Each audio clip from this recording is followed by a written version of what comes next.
Fala pessoal, meu nome é Julia Cristina, nós somos o Foi Câmera, um podcast do projeto Vidançar voltado para o mundo do audiovisual e hoje nós estamos aqui com ele, Guto Neto. Um prazer ter você aqui hoje. Prazer enorme estar aqui com vocês, alegria. Bom, eu já queria começar te perguntando como surgiu a ideia de você ter a sua produtora, Semear Filmes, se isso já era uma meta sua ou se isso você desenvolveu durante sua carreira? Na verdade, assim, o cinema sempre foi uma paixão na minha vida. A minha formação original, inicial, é no jornalismo, é na comunicação. Eu trabalhei com jornalismo de televisão durante algum tempo. E me identifiquei muito fortemente com o documentário na virada para os anos 2000, 1999. Eu já vinha de uma bagagem com audiovisual e quando criança eu fui muito educado dentro do cinema. Meu pai era daqueles que me pegava pelas mãos e me levava para ver filme toda semana, né? Era cinema e circo, eram as diversões preferidas do meu pai e da minha mãe. Então quando eu cheguei em 1999 eu me deparei com o Santo Forte do Eduardo Coutinho. Que na verdade é uma inspiração quase que lugar comum para muitos documentaristas, né? Que você ouve esse relato, assim, eu vi Santo Forte e as coisas mudaram. Eu falei, olha, eu quero fazer um mergulho nisso, eu quero estudar isso, eu quero entender melhor que dinâmica é essa do Coutinho, e aí eu comecei a fazer uma série de pesquisas, ver muitos documentários, e eu já produzia algumas coisas nesse campo, mas aí toda a pesquisa foi direcionando de uma maneira mais adequada, né, o meu trabalho. E aí, em 2010, eu formalizei a minha empresa, a Semear Filmes. Mas tem uma história muito interessante nisso, porque o primeiro nome da Semear não era Semear Filmes, era Ideia de Jerico Produções. As pessoas riem quando eu falo isso, né, porque Ideia de Jerico leva muito a essa concepção de que é uma coisa burra, né? Mas meu pai era um homem de Minas Gerais, de São João del Rei. E ele tinha na cabeça dele, ele dizia para mim assim, olha, ao contrário que se diz, o jirico e o burro são muito inteligentes, porque se ele vê um buraco na frente, ele não cai. O cavalo cai e quebra a pata, o burro não. E eu cresci com aquela ideia, né? Aquela coisa meio jeca do meu pai. Só que quando eu coloquei o nome de Ideia de Jerico Produções, era uma homenagem ao meu pai, que já tinha partido. E aí eu comecei a ser convidado para palestrar, para falar, e as pessoas que eu apresentava o meu currículo chamavam assim, olha, Guto Neto, fundador do Ideia de Jericó. Eu falei, cara, isso não vai dar certo, né? Ideia de Jerico já é uma concepção assim, meio estranha, que as pessoas não entendem, eu teria que explicar toda hora, e como marca não ia funcionar. Ideia de Jericó muito menos. Aí eu mudei a pessoa, fantasia, o nome fantasia da Semear, em homenagem muito a um projeto social que foi fruto do resultado do meu primeiro documentário de longa-metragem, o Semear Estrelas, que é sobre um projeto que fica em Santa Amélia, ali entre Queimado e Japeri, funciona numa escola Joana de Ângeles, de educação integral, enfim, que eu conheci a fundadora da escola, me apaixonei pelo projeto e quis homenagear esse projeto e criei a Semear Filmes. E aí desde então a gente não parou mais. Eu também queria saber qual que é o maior desafio que você enfrenta em ter uma produtora independente? A gente tem dois desafios aí que eu dimensiono, né? Um é da ordem dos editais, das leis de incentivo. A gente tem aí uma melhora muito considerável na oferta desses editais, mas eles ainda contemplam muito mais as produtoras de médio e grande porte. A minha produtora é uma produtora de pequeno porte, né? Então a gente tem mais dificuldade de conseguir conquistar editais para produzir. Tem um outro universo que é ligado ao atendimento a clientes, né? Assim, eu atendo clientes institucionais e atendo também clientes que são clientes das artes, né? Eu sou muito, assim, a minha produtora se especializou em espetáculos de dança, teatro infantil, adulto. A gente imprimiu um formato diferente, né? Nesse lugar, nesse mercado, na maneira de filmar, de posicionar as câmeras, de lidar mesmo com os conteúdos, com os artistas, e a gente foi se especializando nesse campo. Mas especialmente dos clientes que a gente atende, tem uma dificuldade de entender a complexidade do audiovisual, porque muitas vezes é mais caro, né? Não é barato produzir audiovisual, não é barato produzir cinema. Então é um desafio constante, porque a produção independente não é como você ter uma carteira assinada e receber ali todo mês um salário, né? Até tem essa lógica, se você trabalha para uma grande empresa, né? Hoje a gente tem as emissoras pagas, por exemplo, com seus streamings, ou as grandes emissoras. A Globo, por exemplo, tem a Globoplay, a gente tem canal curta, Arte1, enfim. Né? Mas também para eles, eles preferem contratar as produtoras independentes, né? E incentivar financeiramente a produção e terceirizar. Então você está o tempo todo tentando captar, você está o tempo todo tentando emplacar os seus projetos, mostrar para as pessoas que você tem qualidade e as pessoas vão te indicando, é muito isso. Então o desafio é diário, né? E é como você também administrar os relacionamentos, como você se relaciona com as pessoas que te contratam pela primeira vez, para que elas voltem a te contratar, como você se relaciona com os artistas que tem lá suas singularidades, suas particularidades, você tem que saber lidar com esses artistas, eles têm suas sensibilidades, então não é simplesmente chegar lá e montar a câmera, né? Tem toda uma conversa, uma negociação para construir um ambiente positivo e de satisfação no final. E como você lida com a equipe de trabalho, né? Hoje eu criei também uma tradição com a CMA Filmes de trabalhar com ex-alunos meus, né? Hoje até trabalho com alunos que ainda são estudantes meus, né? E que se destacam e eu convido eles e contrato eles para trabalharem comigo. Então tem uma coisa de relacionamento positivo e humano também. Você tem que humanizar as relações nesse campo para gerar satisfação e prazer. Então esses são os desafios, né? Alguns muito prazerosos, outros mais, né, laborais, assim, como essa coisa de correr atrás de clientes, de editais e tal. Bom, e assim, você como diretor e produtor, né? Você tem alguma história para contar de algum projeto da sua produtora que você foi produzir, foi gravar e aí você teve uma dificuldade muito grande ou algum que também tenha sido muito especial para você, que marcou você? Assim, eu penso que a gente está numa área, né, de atuação profissional que ela está encharcada de arte, né? Seja você produzindo um vídeo institucional por encomenda ou você produzindo algo que é autoral seu, a subjetividade sempre prevalece. Porque olhar através de uma câmera, enquadrar uma situação do mundo, né, seja de ficção ou não ficção, ela sempre nasce de uma escolha ou de um conjunto de escolhas. E essas escolhas, elas começam no modo como você vive, como você pensa. Aí você, quando liga a câmera, essas escolhas vão através da lente. Então, é uma área que sempre produz prazer, né? Eu sempre tenho muito prazer de fazer audiovisual, seja por encomenda ou seja autoral. As minhas produções autorais são normalmente produções, como eu costumo dizer, de braço, né? Assim, produções independentes mesmo, né? Com pouco recurso, pouca grana e muita vontade. Então, por exemplo, o filme que agora eu estou lançando desde o ano passado, exibindo ele, tentando fazer uma circulação com ele, que é o Impermanência. É um filme muito desafiador. Eu levei de 2016 até 2023, entre filmagens e finalização do filme, acompanhando um artista performático, ele é bailarino, coreógrafo, artista plástico, Márcio Cunha, acompanhando ele em vários espaços. Então eu vivi situações muito distintas. Situações em que podia ter o meu técnico de som comigo, que também se mistura a um assistente de produção. Ele, da produtora, ele é o personagem mais antigo junto comigo, que é o Jorge Cabide, é um grande amigo de longa data, mais de 30 anos trabalhando comigo. E os demais são muito jovens, né, da equipe. Então essas produções em que eu não tenho grana para pagar, ou muito pouca grana, ele está sempre ali sendo o braço direito.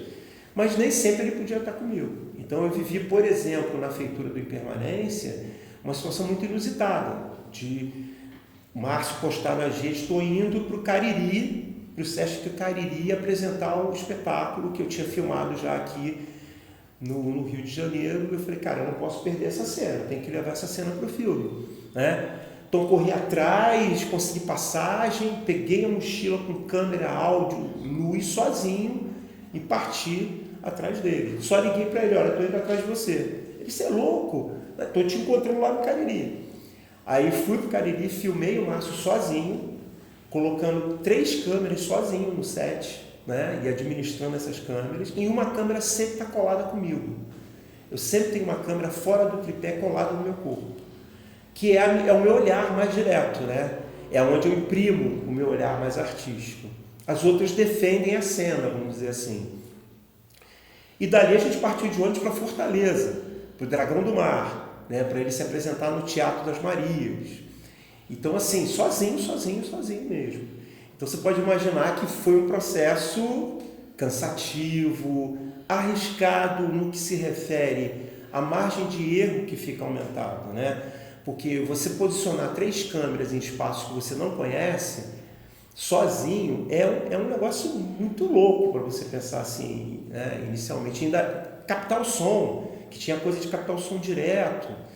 No Teatro das Marias, por exemplo, em Fortaleza, esse teatro infelizmente está extinto, mas ele era um espaço bem improvisado, tradicional ali no lugar, mas improvisado. Então, assim, o espetáculo do Márcio teve que ser todo redimensionado por conta do tamanho do palco.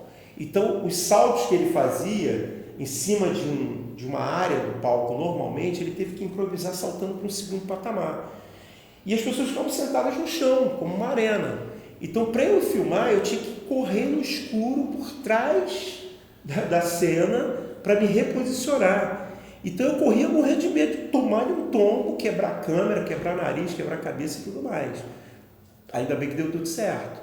Mas são histórias que fazem parte, né, assim, da produção independente, do desafio de fazer, sobretudo, documentário.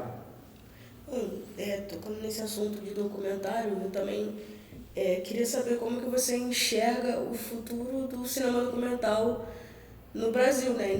Principalmente para produtores e diretores independentes. Essa é uma pergunta sempre muito legal, né, de ser erguida.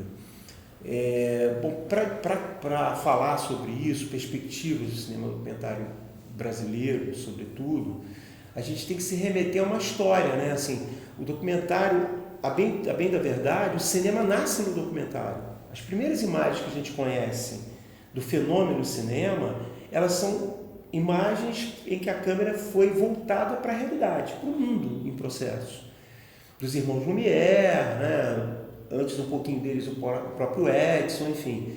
Sempre experimentando aquela máquina que produzia essa ilusão de movimento a partir da vida acontecendo.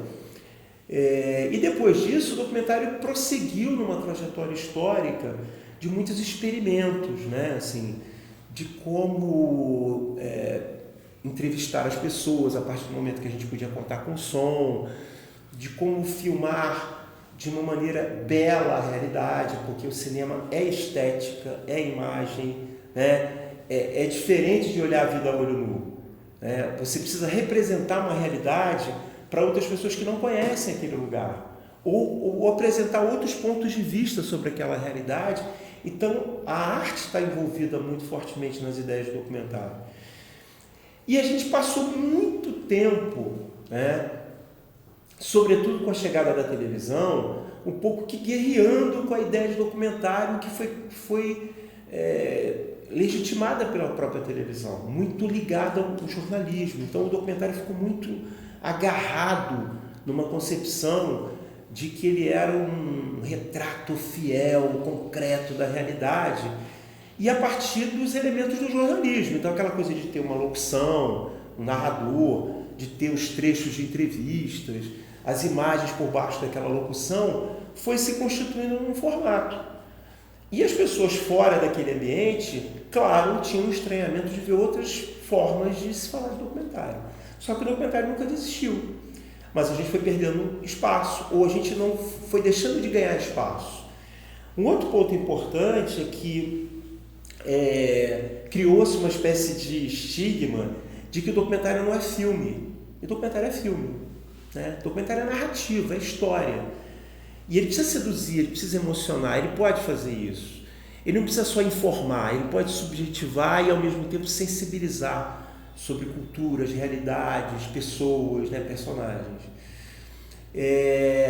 Até que a gente foi conseguindo, a duras penas, construir um espaço para o documentário. Hoje existem espaços diferentes. Existe a sala de projeção, que é a sala de cinema, que você consegue ver em festivais ou mesmo no circuito, documentários que são documentários diferenciados na maneira de usar a linguagem. E existem os streamings que trouxeram, embora lá do jeito deles, né, mas trouxeram diferenciais. Então hoje, por exemplo, você tem muito bem sucedidos os documentários biográficos e os documentários que eles chamam de crimes reais, ou true crimes, né? E que rendem, né, recursos e que tem lá seu espaço de criação, de criatividade, saiu daquele lugar comum, pelo menos. Então eu penso que, e junto a isso, algo que a gente não pode perder de vista, e a gente pode colocar isso de uma maneira muito clara nesse momento. Por que está sendo possível vocês produzirem esse podcast? Né? Porque houve um acesso às tecnologias digitais, coisa que não existia. A minha geração demorou muito a encontrar isso. A gente tinha o que lá, nos anos 70, até boa parte dos anos 80, a gente tinha película. Depois a gente começou a ter aquelas câmeras domésticas, VHS, depois veio o mini DV, mas ele era caro, não tinha celular. O celular, gente, é uma ferramenta extremamente democrática. Olha o celular ali, né? Não importa se ele é o mais caro ou o mais barato, ele filma, ele grava e ele fotografa. E se ele já faz isso, ele te dá isso, ele capta som e imagem, ele já te deu uma ferramenta de produção, concorda? Aí, o que faz a diferença? O quanto você domina a linguagem, o quanto você sabe enquadrar, o quanto você sabe pegar a luz ambiente, a luz natural, e aproveitar ela para enquadrar e iluminar bem o teu personagem, né? Recortar uma paisagem de maneira legal, usando a tua sensibilidade, que hoje tem mais acesso, mais possibilidade, porque você tem a ferramenta na mão, e claro, conseguindo estudar sobre linguagem, sobre o que é o cinema, sobre o que é o audiovisual. Quando você junta essas peças, você amplia muitos olhares. E isso me parece ser o grande diferencial, desde já, a partir de aqui, para os novos tempos. Mais gente conseguindo gerar conteúdo, mais gente gerando conteúdo, independentemente de ter recursos ou não, né, financeiros, porque hoje também a gente tem um entendimento que você tem as redes sociais, você tem YouTube, você tem Instagram, você tem Facebook, você tem Vimeo, você tem as redes sociais. Então hoje você produz o teu canal, né? Então você gera o teu conteúdo lá. Você tem os festivais que você pode inscrever, muitos deles gratuitos, ou uma parte pagos, mas os gratuitos também são inúmeros, em que você pode mostrar para as pessoas, né, aquilo que você faz. Tem um outro ponto que eu acho muito importante, que esse acesso também dá a oportunidade das pessoas falarem de seus próprios lugares. Então já não é mais só o cara lá que consegue ter dinheiro entrar numa cultura e falar sobre ela, não. Você está dentro daquela cultura e fala, gente, a gente está nesse projeto aqui, vamos gerar documentário? Vocês estão provando que isso é possível, né? E que isso é uma realidade. Então eu vejo de uma maneira muito positiva o futuro do audiovisual de uma maneira geral, do cinema e do documentário. Eu penso que essa perspectiva positiva também, ela tem que se associar a uma educação da nossa sociedade para o nosso próprio cinema, que é o brasileiro. A gente precisa melhorar isso. A gente vê pouco cinema brasileiro, entende? Seja nos streams, seja nas salas de projeção. Ainda é muito cruel a presença do público comparada, né, para o cinema brasileiro comparado aos filmes estrangeiros. E a gente tem uma produção brasileira extraordinária, tanto de documentários quanto de ficção, que precisa ser vista. A gente tem as pessoas do Nordeste fazendo cinema, a gente tem as pessoas da Baixada Fluminense fazendo cinema, a gente tem as pessoas acontecendo e tentando e produzindo olhares com muita qualidade.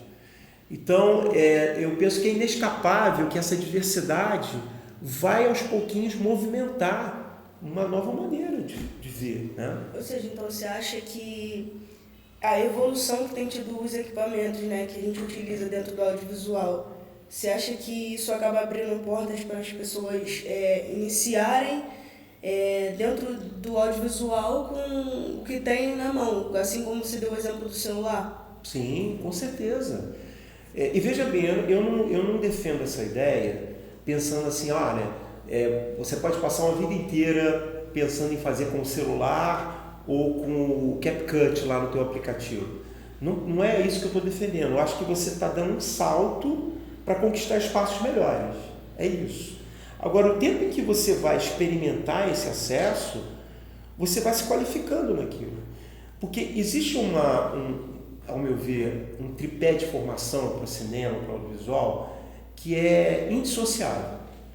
O primeiro deles, a gente precisa ver audiovisual, ver cinema sem preconceito absolutamente nenhum. A gente precisa ver, precisa assistir, que a gente aprende vendo.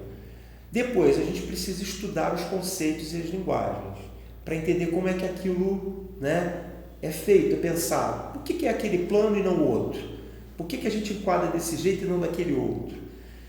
E o outro é fazer. Se você assiste, você estuda e você faz, cada vez que você faz, você aprende mais. Você vai diminuindo a quantidade de equívocos, de erros, e vai aumentando a quantidade de êxitos. Então não tem jeito, você tem que fazer. Para a tua sensibilidade ficar mais aguçada, você ficar mais consciente daquilo que você está realizando. Então, se você segue nessa seara, nesse caminho, você não tenha dúvida. Você vai emergir, você vai chegar, você vai ter um crescimento e você vai observar esse crescimento. Tá? Tem um outro ponto que é importantíssimo, né?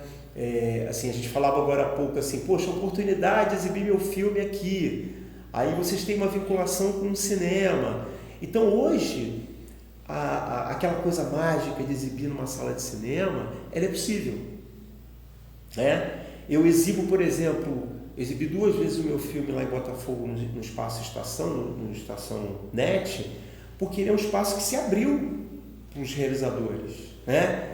Então a gente tem lá um agitador cultural que é o Cavi Borges, que chega lá e fala, não, vamos fazer uma amostra aqui, teu filme está na amostra. Aí o teu filme jovem lá, os filmes que abrem para o meu filme são filmes de jovens. A última exibição que a gente fez em junho foram 2 curtas-metragens produzidos pela galera lá da Baixada Fluminense. Né? 2 curtas-metragens. Isso é extraordinário. Isso é intercâmbio, isso é troca, isso é compartilhamento. Um vê o do outro. Né? Um pergunta sobre o que o outro faz e aí vai entendendo junto, vai aprendendo junto. Eu acho que tem essa dimensão também de educação audiovisual. Né? Então, acho que assim, você tem que produzir com o que você tem na mão, entendendo que dali você vai dando saltos maiores. Sim. Eu também gostaria de saber, assim, que você contasse pra gente como que é o seu processo de trabalho com os roteiristas, os atores, com a galera da produção, tudo aquilo que acontece atrás das câmeras. Eu tenho um pressuposto que eu considero muito simples. Eu parto da humildade. Né? Então, a minha maneira de lidar com as pessoas é sempre a mesma. É sempre convidando, de alguma maneira, para compor com. Então, eu nunca me coloco numa postura de cima para baixo com as pessoas. Né? Eu estabeleço relacionamentos. Então, o artista que está diante da minha câmera, ele tem o espaço artístico de criação dele, de propor, né? E ele tem que se sentir à vontade para isso, assim como eu tenho que me sentir à vontade para dizer assim, não é bem isso, mas vamos tentar juntar as peças aqui para ser aquilo ali. E assim é com a produção, assim é com os fotógrafos que trabalham comigo, que, como eu disse para vocês, hoje são jovens que ainda são estudantes meus, né? E eu junto eles com ex-alunos que já são jovens muito experientes no mercado, que já têm 10 anos de carreira, que são ex-alunos. Então, quando a gente junta essas peças, nesse ambiente de humildade, tudo fica mais horizontal. Então, as coisas funcionam. E a gente tem eu sou muito organizado, muito disciplinado na produção, desde a identificação das necessidades do roteiro, no cronograma, nos horários, nos prazos. Então, dessa maneira que eu uso para lidar com as pessoas, eu acabo chamando as pessoas para esse lugar também, porque elas se sentem compromissadas com isso. Então, acho que essa é a essência, é humildade. Bom, você também é professor, né, de audiovisual. Conta pra gente como que é essa sua aula, como é a sua aula no dia a dia ali, com o seu contato com os seus alunos.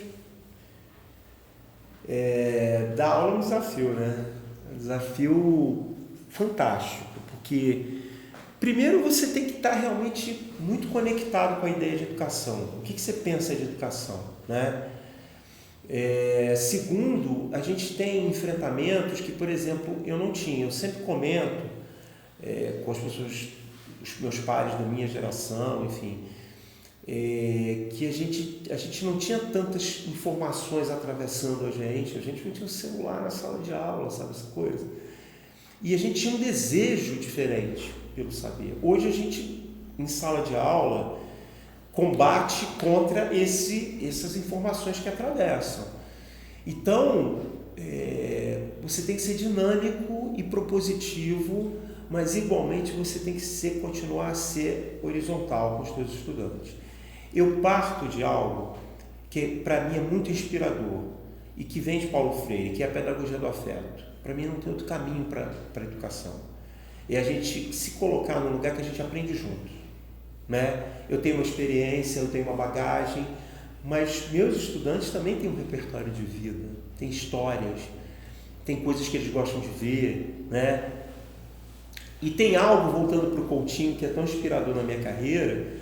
O Coutinho, ele, quando vivo, ele falava algo que eu acho sempre me emociona muito.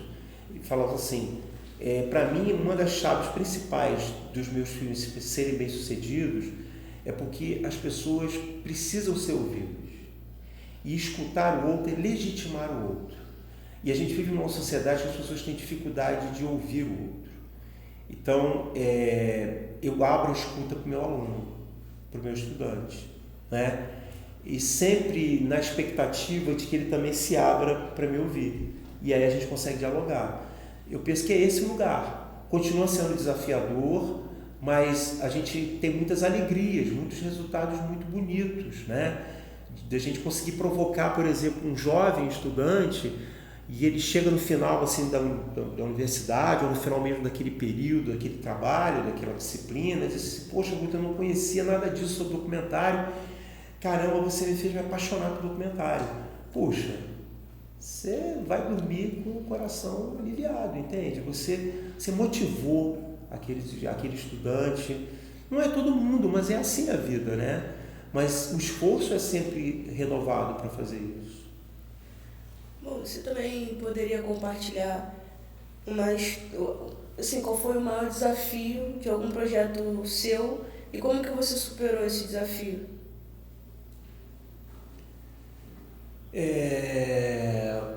Eu penso que o maior desafio, por incrível que possa parecer, foi me deparar em alguns momentos, em projetos meus, com uma dúvida muito grande sobre como realmente estruturar aquele filme. É importante falar sobre isso, porque normalmente a gente vive, entre aspas, crises nesses processos, né? Eu não conheço ninguém que não viva crises, sobretudo quando a gente fala de documentário.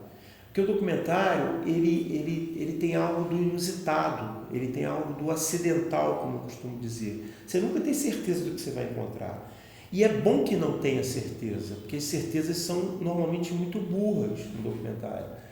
Porque você começa a dirigir demais, direcionar demais os seus personagens. Então você tem que fazer um misto ali, né?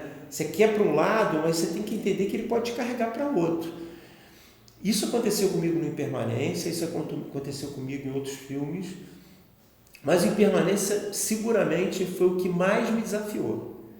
Porque quando eu comecei o projeto em 2016, eu comecei por conta de uma proposta, né, que eu identifiquei naquele artista, que eu já trabalhava com ele desde 2010, e ele me instigava muito, a arte dele me instigava muito. E houve um dado momento que ele me convidou para participar de uma outra trajetória com ele, fazendo as filmagens de outros espetáculos deles performáticos, que eu nunca tinha me aproximado. O primeiro foi o Céu de Basquiat, que tinha o Jean-Michel Basquiat no centro.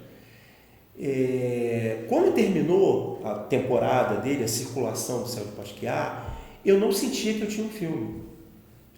E aí é um negócio muito louco de viver, porque, cara, eu entrei nisso para fazer um filme. E eu fiquei pelo menos um ano fazendo filmagens dele no Céu de Basquiat, e eu não conseguia encontrar a narrativa. E ele, e aí? Eu falei assim, Márcio, não tem ainda história aqui. Vamos seguir em frente. O resultado disso, que eu fui de 2016 a 2023 e filmei mais 5 espetáculos dele. E aí eu encontrei o filme. Então, assim, você vê como é que foi desafiador e quantas crises eu tive de olhar para aquele material. Eu atravessei a pandemia olhando aquele material, com a cabeça, né, como todo mundo viveu, cabeça, né, muito perpassada, atravessada por uma série de coisas, e não consegui encontrar a história.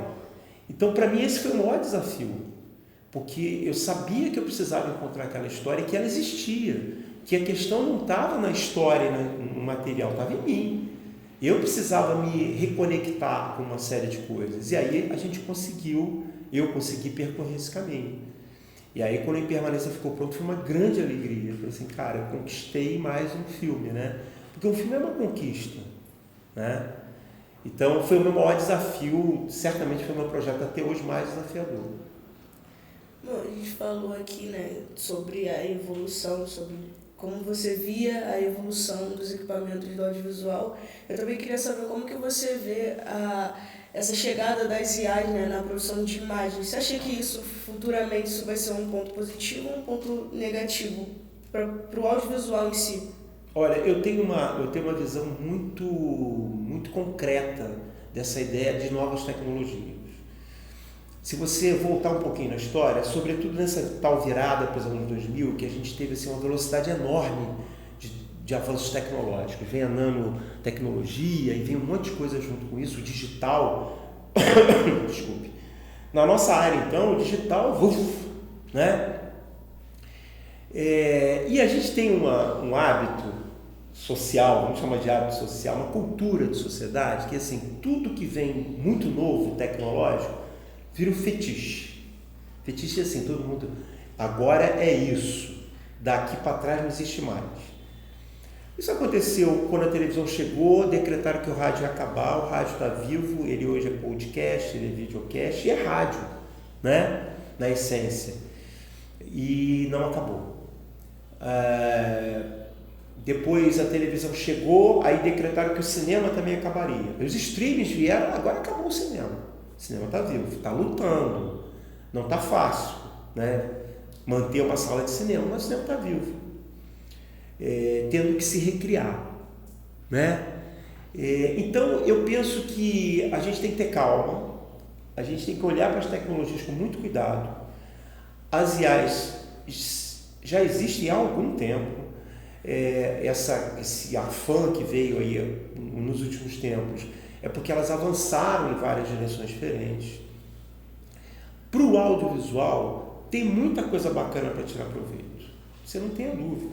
Se você pegar hoje uma ferramenta de edição, uma suíte de pós-produção, seja uma suíte Adobe, né, o Premiere, o DaVinci Resolve, que é a grande vedete aí hoje em dia no mercado, o próprio Final Cut, a Avid Media Composer, CapCut e afins, todos eles têm inúmeros recursos de inteligência artificial que você pode tirar bom proveito.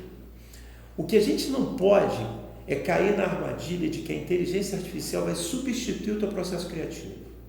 Isso é uma armadilha, né? A gente já está vendo aí campanhas de publicidade exclusivamente feitas em IA, festivais de curtas-metragens feitos em IA. Acho maravilhoso que a gente pesquise isso, que a gente entre em contato com isso.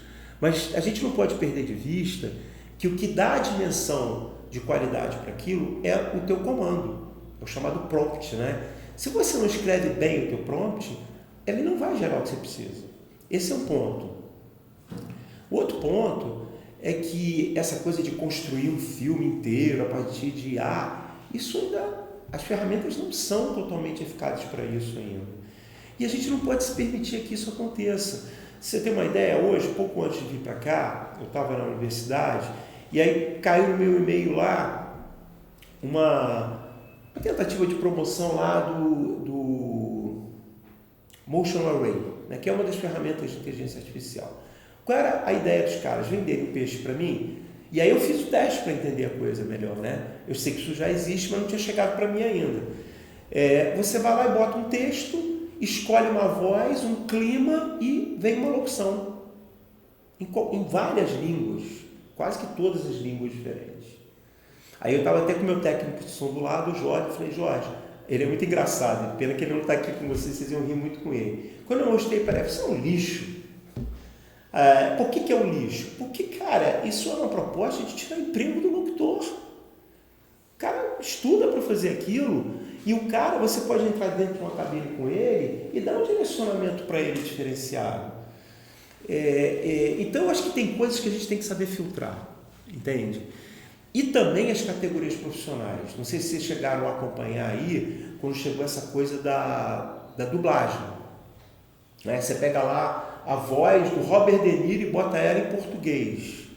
E aí você tira o emprego do cara que faz há anos a dublagem dos personagens que o Robert De Niro encarna. A galera correu atrás, tanto os artistas que disseram assim, não, se isso não tiver no meu contrato, eu não autorizo que você use isso. Tem que ter reserva para as coisas, entende? Senão as tecnologias saem varrendo. Porque para a indústria que cria, para os desenvolvedores, essa dimensão ética é muito relativa. Concorda? Se a gente não dimensionar isso, não der uma contraforça contra isso, o que você está fazendo aqui, até você, vai ficar delegado a uma inteligência artificial? Não vai ser assim. A gente vai encontrar um filtro adequado, mas a gente vai precisar estar sempre muito consciente de que a gente gera esse processo. Né? Eu uso inteligência artificial dentro do meu programa de edição, por exemplo. Né? Eu sou especialista em colorimetria também, em montagem em colorimetria. Tem muita coisa bacana em colorimetria que veio de inteligência artificial. Mas se eu não souber dar o comando, refinar aquela ferramenta, não vai funcionar. Ela sozinha não vai fazer. Tem gente até prometendo, você bota uma imagem lá, ela vai, corrige a cor. Bodega. Colorimetria é arte, direção de arte é arte. Então eu acho que tem um fetiche, um afã e muita publicidade em torno das coisas e a gente tem que tomar cuidado. Você, como professor, diretor e produtor, qual conselho que você daria agora para pessoas que estão começando no meio do audiovisual? Eu vou voltar para a ideia que eu lancei há pouco, né? Assim, não se renda exclusivamente a tutoriais. Antes de você recorrer ao tutorial, busque o conceito real da coisa, a linguagem, para você poder filtrar, porque tem muita gente bacana fazendo tutorial, gente de qualidade, e tem muita gente, né, assim, falando besteira. Então, se você não tiver uma base, você não filtra pelo correto. Um outro ponto é que, assim, persigam essa ideia de você quer uma formação em audiovisual, busca conquistar uma graduação em audiovisual, em cinema audiovisual. Eu sou um árduo defensor do ensino superior, da educação pública, né? Embora eu lecione numa universidade privada, é uma paixão de vida para mim a educação pública, que ela é o celeiro, ela é o lugar, a pesquisa está na universidade pública, entende? Então, busquem isso. E se podem ter oportunidades como essa que vocês estão tendo aqui, de estarem num projeto bacana como esse, de aprenderem com pessoas que estão, né, se dedicando a isso, aproveitem tudo. Não faltem, frequentem, não cheguem atrasados, tenham desejo, entende? Abandone o celular durante aquele momento, use ele depois para produzir. saca? Deixa o WhatsApp só para comunicação de vocês interna e mergulha de cabeça. A gente tem que entender que toda oportunidade de aprendizagem é uma oportunidade única. A gente não vai ter outra. É aquele dia, aquela hora. Depois virão outras, serão outras únicas. Essa é a ideia. Então, assim, acho que o conselho é sempre muito perigoso, né? Mas essa é, assim, vamos dizer assim, a minha experiência, né?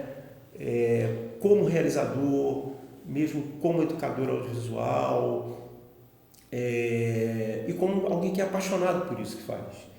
Então, a gente tem que se colocar como protagonistas do saber. A gente quer saber, a gente quer conhecer. Para a gente mudar as coisas. A gente só muda se a gente conhece. Se a gente não conhece, a gente acompanha o que está na frente, né? E que não necessariamente é a melhor liderança, né? Intelectual, assim. Então a gente tem que saber para poder trocar com o mundo, para poder gerar as narrativas e compartilhar elas com as pessoas. Bom, é isso, Guto. Mais uma vez eu agradeço muito pela presença, por você estar aqui hoje com a gente. Deixa aí suas redes sociais para a galera poder te seguir.